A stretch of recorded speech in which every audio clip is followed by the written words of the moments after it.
Selamat pagi anak bapak semua. Hari ini kita sudah memasuki minggu terakhir sebelum ujian semester.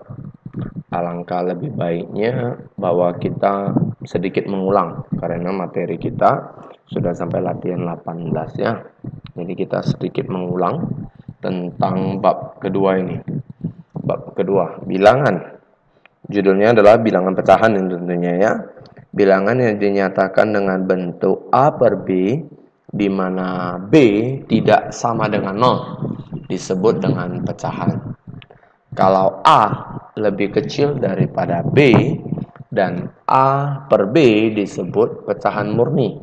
Karena pada saat dibagi, dia menghasilkan 0, kira-kira seperti itu.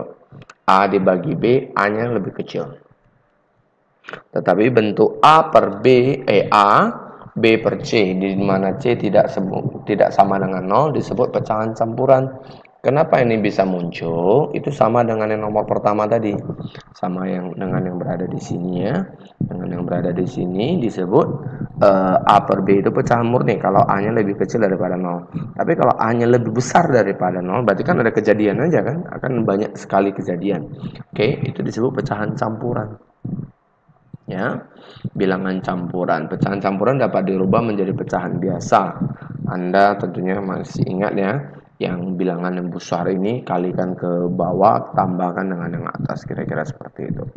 Kita buat contohnya, misalnya kalau 3 per 4, nah ini pecahan biasa nih, pecahan biasa.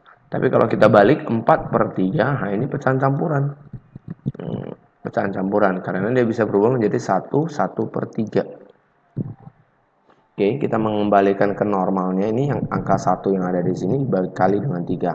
1 dikali dengan 3 ditambah dengan 1 yang ada di atas ini dibagi dengan 3, maka kembali ke 4 per 3. Itu adalah pecahan campuran ya. Jadi Bapak ingatkan kalau untuk berhitung itu selalu menggunakan pecahan biasa. Pecahan biasa ya, pecahan normal, harus bentuk A per B, dia nggak boleh bentuk pecahan campuran seperti ini, nggak boleh. Ya, kalau mau hitung-hitungan harus menggunakan langsung A per B. Jika A dan B tidak memiliki faktor bersekutu selain 1, maka A per B disebut pecahan sederhana. Ya, kalau itu artinya kalau bisa disederhanakan, itu sederhanakan. Ya, karena secara nilai dia sama secara nilai. Tetapi alangkah lebih baiknya dia bisa berubah menjadi angka yang jauh lebih kecil. Bilangan yang memuat tanda koma biasanya disebut dengan nama pecahan desimal. Jadi 2,13 ini bacanya ya, 2,13 atau 3,14. Oke. Penjumlahan dan pengurangan pecahan Anda tentunya masih ingat. Penyebutnya harus sama. Jadi kalau Anda mau mengerjakan misalnya seperti ini, 2 per 3 ditambah dengan 4 per 5, apakah ini bisa dijumlahkan? Bisa. Ya, ada kadang orang menjawab ini bilang tidak bisa Pak, kayak penyebutnya tidak sama. Ya iya, memang benar penyebutnya tidak sama, tetapi penyebutnya ini bisa kita samakan, kan begitu. Artinya ini soal tidak ada yang salah, bisa dijawab gitu loh. Jadi yang di bawah ini 3 kali 5 karena faktor persekutuan 3 dengan 5 ya, sama-sama bilangan prima ya kan.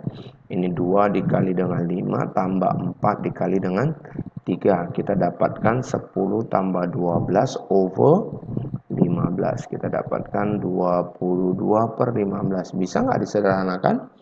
Nampaknya tidak bisa. Kita jadikan pecahan campuran 17 per 15. Berikutnya perkalian. Nah, ke perkalian bilangan ini gampang ini, tinggal atas kali atas, bawah kali bawah. Pembagian ini gampang, terbalikkan, tapi patokannya dari yang depan ya, kebalikan, kita kali atas kali bawah dan bawah kali atas, selalu mengikuti yang di depan. Jadi A dikali dengan D posisinya di atas, B dikali dengan C mengikuti B, jadi bawah BC ya. Pemangkatan itu lanjutan daripada perkalian ya, begitu kan. Nah, pemangkatan itu lanjutan daripada perkalian. A per B ini pangkat N sama dengan A per B kali dengan A per B dan seterus menerus. sifat pecahan berpangkat. Ya, ini sama dengan bilangan bulat ya. Sama, nggak jadi masalah besar. Oke, terakhir adalah bentuk baku ya. Terakhir adalah bentuk baku. Bentuk baku bilangan besar dinyatakan dengan A kali 10 pangkat N. Kalau A-nya harus berada di antara 1 dan 10. Ya. Terus bilangan baku kecil dinyatakan A kali 10 pangkat negatif N dengan A berada di antara 1 dan 10. Itu adalah syarat daripada bilangan baku. Jadi jangan ada nanti muncul bapak kalian buat 0,5 kali 10 pangkat 7. Pak, ini bilangan baku katanya. Enggak, ini 0. 0 enggak boleh. Dia harus 5. Ya kan? Kalau di sini bentuknya jadi 5, berarti di sini jadi 6. 5 kali 10 pangkat 6. Ini baru bisa jadi bentuk bilangan baku. Oke. Nah. Karena soalnya sudah selesai. Apanya ya? Bentuk-bentuknya sudah selesai. Kita sudah mengulang. Jadi Bapak akhiri untuk video hari kali ini. Semoga anak-anak Bapak bisa mengerti, bisa mengerjakan tugas sampai selesai. Oke, terima kasih.